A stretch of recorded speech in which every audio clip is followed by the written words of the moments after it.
So what's up mga kalapitids? And hindi na tayo nag-video guys, ngayon na lang ulit. Kung mapapansin niyo yung mga kalapati ko dito, ilang piraso na lang. Hindi natin natututukan kasi naghahanap buhay tayo mga par.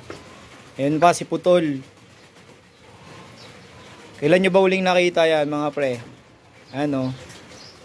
Pero yung mga stock bird natin dito guys, mga makikinis pa rin yan kahit hindi masyadong naikukondisyon. 3 na lang yung barako natin, tapos ito 5.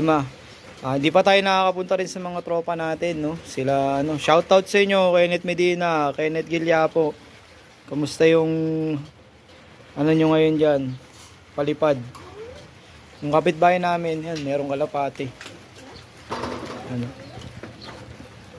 Wow. Yan. Meron din dito.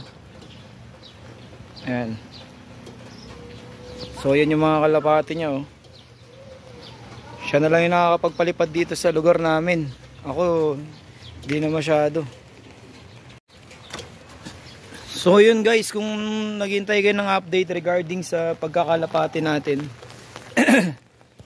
So far yun lang naman. Ang natutunan ko talaga, kailangan mo talaga ng sapat na oras sa mga alaga mo. Pero kasi may mga kailangan ka rin asikasuhin na personal sa buhay mo. Buhay natin, no? Gaya niyan finances, mga kailangan natin ng mga pambayad ng bills, pang araw-araw.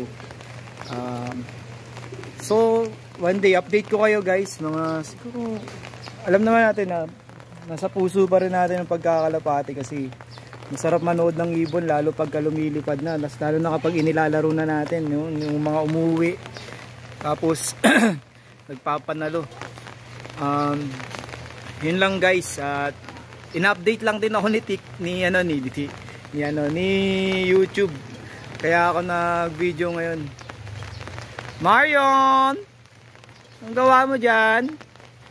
So yun lang guys, papasok na ako sa work. Mamaya bigyan ko kayo ng video kung saan tayo nagtatrabaho. Let's go.